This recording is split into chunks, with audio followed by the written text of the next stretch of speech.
Hello, my self Priyesh Patel, आप सबका स्वागत है हमारी और आपकी इस यूट्यूब चैनल प्रियेश सर विद्यापीठ में। दोस्तों, मुझे 2 या 3 दिन से जब से ये थर्ड सेम का रिजल्ट आया है, रीचेकिंग और रीअसेसमेंट के बारे में नए नए क्वेश्चन आप सबकी ओर से मिलते हैं कमेंट में और इंस्टाग्राम पे या फिर टेलीग्राम पे।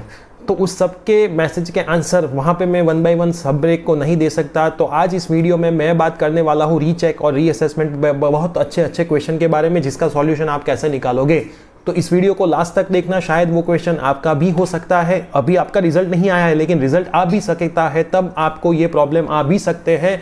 और अगर इस चैनल के ऊपर नए हैं तो चैनल को सब्सक्राइब करके पास में बेल आइकन प्रेस करें, सो एवरी नोटिफिकेशन आपको मिलती रहे। और इंस्टाग्राम और टेलीग्राम प्रियेश सर विद्यापीठ इंस्टेंट अपडेट के लिए हमें वहां पे फॉलो कर दीजिए।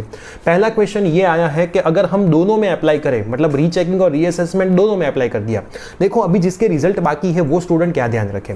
जब रिजल्ट आ जाता है उस टाइम इस बार ऐसा हुआ था कि ओनली रीचेकिंग का ही ऑप्शन था, वहां पे रीअसेसमेंट का ऑप्शन नहीं दिया था। तो स्टूडेंट ने जल्दबाजी में रीचेकिंग में डाल दिया, फिर थोड़ी देर के बाद रीअसेसमेंट का ऑप्शन वहां पे आ गया। तो दोस्तों, आपको भी ये ध्यान रखना है कि थोड़ी जल्दबाजी मत करें, थोड़ा वेट करें। अगर ऑप्शन नहीं आता है, कोई टेक्निकल इश्यू हो गए, सो रीअसेसमेंट का ऑप्शन आएगा, उसके बाद रीअसेसमेंट में ही आप अप्लाई करें। रीचेकिंग में डायरेक्ट डाल मत दें। अभी रीचेकिंग में डाल दिया है तो रीअसेसमेंट में भी आप अप्लाई कर सकते हो। प्रॉब्लम यह है कि आपके पैसे कटेंगे। तो सर, उसमें से चेक कौन सा होगा, रीचेकिंग वाला या रीअसेसमेंट वाला?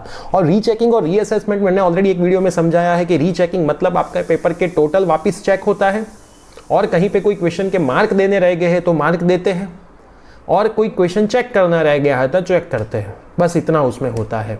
जो क्वेश्चन चेक हो चुका है उसमें 7 में से आपको 2 दे दिए हैं, वो 2 के 4 भी आते हैं, लेकिन वो चेंज नहीं होते। जहां पे मार्क दे दिए हैं वो मार्क चेंज नहीं होते दोस्तों रीचेकिंग में। रीअसेसमेंट में आपका जो पूरा पेपर चेक हुआ है उसके ऊपर मार्क निकल जाते हैं। अगर ऑनलाइन चेक हुआ है तो पूरा क्लियर हो जाता है और दूसरे सर को वापस पेपर चेक करने को दिया जाता है। अगर ऑफलाइन चेक हुआ है तो उसके ऊपर स्टिकर लग जाता है और दूसरे सर को वापस ऑफलाइन में पेपर चेक करने को देते हैं। मतलब पूरा पेपर वापस कोई दूसरे टीचर चेक करते हैं। मतलब रीचेकिंग से बेटर ऑप्शन रीअसेसमेंट में है, जिसमें पास होने के चांसेस ज्यादा है, क्योंकि रीचेकिंग में कोई भी क्वेश्चन चेक ना हुआ हो ऐसा प्रॉब्लम आएगा ही नहीं, टोटल में भूल आएगी नहीं। उसका रीजन क्या है, ऑनलाइन है। हर एक पेज में कोई भी टिक ना किया हो तो सबमिट कॉपी होती ही नहीं है। जो आपकी आंसर शीट है वो सबमिट ही नहीं होती, मतलब लास्ट पेज तक सर को टिक करना होता है।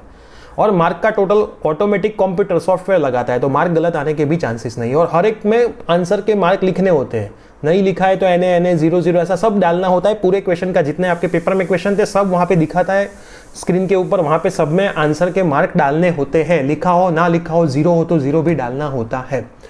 दूसरी चीज, सो दोनों में अप्लाई कर दिया है तो दोनों आपके हो गए। रीचेकिंग भी होगा, रीअसेसमेंट भी होगा। जिसमें आप पास हो जाओगे वो आपका होगा। ऐसा नहीं है कि पहले रीचेकिंग में अप्लाई किया तो वही होगा, रीअसेसमेंट नहीं होगा।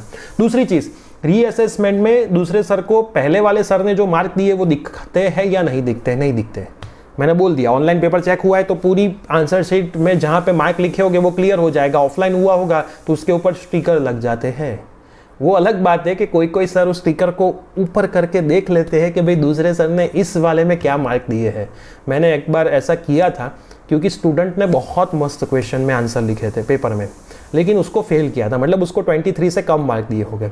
अभी एक क्वेश्चन मैंने देखा, बॉयलर का था, पूरा बॉयलर मस्त फिगर ड्रॉ की थी, सबसे अच्छा लिखा था, 7 मार्क का क्वेश्चन था। मैंने स्टिकर ऊपर करके देखा तो जो भी सर ने पेपर चेक किया था उसने 2 मार्क दिए थे। तो सोचो कि अगर पूरा अच्छा लिखा है तो भी 2 मार्क आए हैं। उसमें मैंने 7 में से 6 दे दिए थे और स्टूडेंट को पास भी किया था 55 मार्क के साथ 70 में से। जिसको फेल किया था उसको 55 के साथ मैंने पास किया था, क्योंकि उसने ऐसा नहीं था कि उस स्टूडेंट ने प्रॉपर पेपर नहीं लिखा था, पेपर बहुत अच्छा लिखा था, लेकिन जिस सर ने पेपर चेक किया होगा उसकी कंडीशन उस टाइम पे कौन सी होगी कि उसने ऐसे मार्क दिया, वो सर के ऊपर डिपेंड करता है। तो कभी कभी रीअसेसमेंट में मार्क चेंज होते हैं और बहुत बड़ा भी चेंज हो जाता है उसमें, मैंने सब ये देखा हुआ है। तो रीअसेसमेंट दूसरे सर को मार्क नहीं दिखेगा, तो आपको टेंशन लेने की जरूरत नहीं है। अगर आप पास हो सकते हो तो आप वहां पे पास हो जाओगे। रिजल्ट कब आता है? तो दोस्तों, मैं पहले भी बोलता था कि रिजल्ट कौन से सेमेस्टर का कब आता है उसके लिए किसी के भी पास फाइनल डेट्स नहीं होती है। यूट्यूब में बहुत सारे लोग आपको बोलते हैं कि इस मंथ में आएगा, यहाँ पे आएगा, इस मंथ में एग्जाम आएगी, लेकिन वो सब फिक्स नहीं होता है। देखो, अगर फिक्स होता मुझे एक आंसर दोगे, 10th की एग्जाम और 12th की एग्जाम की तो डेट भी आ चुकी थी, हॉल टिकट भी जनरेट हो चुकी थी, तो क्यों उसको पोस्टपोन कर दिया? तो दुनिया में कोई नहीं बता सकता इस टाइम की कंडीशन में कि एग्जाम कब हो सकती है। अगर कोरोना नहीं होता तो सब लोग फाइनल बता देते, लेकिन कोरोना की कंडीशन में कब एग्जाम होगी वो जीटीयू को ही पता होता है। तो उसमें टाइम वेस्ट ना करें, रिजल्ट कब आएगा, एग्जाम कब होगी। लेकिन रीअसेसमेंट और रीचेकिंग का रिजल्ट आपकी जब उसकी बैकलॉग की एग्जाम हो उससे पहले तो जरूर आ जाता है, और बहुत टाइम पहले आ जाता है। तो आपको उसमें प्रिपरेशन वापस करे ना करे उसका पता चले। अभी उसकी प्रिपरेशन ना करे, रीचेकिंग रीअसेसमेंट में अप्लाई करते हो तो उसके बाद जब रिजल्ट आए तब प्रिपरेशन करोगे तो भी उसका चलेगा। अभी रेगुलर सेमेस्टर के ऊपर आप अपना फोकस रखें। अभी पैसे कट जाते हैं लेकिन रीअसेसमेंट वहाँ पे होता नहीं है, तो उसके लिए 24 आवर्स या 2 दिन तक वेट करें। जीटीयू में बहुत प्रॉब्लम है ऑनलाइन पेमेंट में, लेकिन 1 या 2 दिन में ऑनलाइन सक्सेसफुली हो जाता है। फॉर्म भरने टाइम भी ये ध्यान रखें, पहली बार फॉर्म अप्लाई करें पहले दिन पे ही भर दे, तो पैसे कटे फॉर्म वहाँ पे सक्सेसफुल ना हो तो 1 दिन में 2 दिन में वो हो जाता है। तो आपको टेंशन ना रहे, लास्ट दिन पे भरोगे तो 2 या 3 बार भरोगे तब सक्सेसफुल होगा। फिर वो पैसे कटे वो वापस आए तब आए, तब तक ना आए तो भी कोई कर नहीं सकता। बहुत सारे स्टूडेंट के पैसे वापस नहीं ही आए हैं, सब पता है, सबको पता है। तो मैं बोलता हूँ कि पहले दिन पे जो करना है वो कर देने का है। कौन सा अच्छा, तो मैंने बोल दिया रीअसेसमेंट ही अच्छा है क्योंकि पेपर वापस चेक करता है। अब लास्ट क्वेश्चन जो है वो मेरा क्वेश्चन है। आप सोचो दोस्तों कि रीचेकिंग और रीअसेसमेंट हमें करवाने की ज़रूरत क्यों पड़ती है। सर के प्रॉब्लम की वजह से पेपर में आपको फेल किया है, ऐसे 5% लोग हैं, उसको भूल जाओ। बाकी के जो 95% है उसमें से भी 40% ऐसे स्टूडेंट है जिसको रीचेकिंग और रीअसेसमेंट की ज़रूरत पड़ती है। लेकिन क्यों पड़ती है? ऐसा नहीं है कि हर एक का पेपर ऐसे चेक नहीं होता है, आप प्रॉपर लिखते नहीं हो। देखो बात कड़वी है लेकिन सच्ची है। मैंने जब इंजीनियरिंग किया था, बीई हो या एमई हो, आज तक मैंने कभी रीअसेसमेंट या रीचेकिंग में पेपर नहीं डाला है, क्योंकि हर एक सेमेस्टर में मैं पास हो जाता था। आपके भी आसपास आपके बहुत सारे फ्रेंड होंगे जिसने कभी रीचेकिंग रीअसेसमेंट में नहीं डाला होगा और उसका इंजीनियरिंग खत्म हो गया होगा, क्योंकि उसने इतने अच्छे से पूरे सेमेस्टर में प्रिपरेशन की है, इतने अच्छे से पेपर भी लिखा है कि उसको कभी फेल ही नहीं किया है।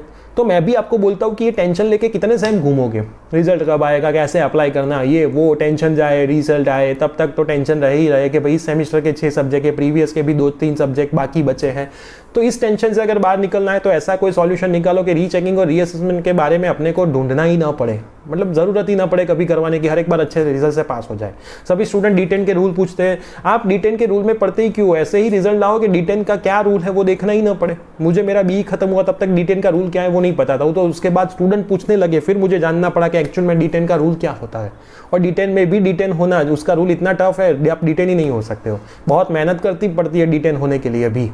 सो दोस्तों मैं आपको बोलता हूँ कि इस सबके सॉल्यूशन ढूंढने की वजह से वो कैसे ना आए, अपने बैकलॉग कैसे ना आए या फिर D10 कैसे ना हो, वो सब ढूंढें, तो उसके बारे में आपको कोई डिटेल जानने की ज़रूरत ही नहीं पड़ेगी।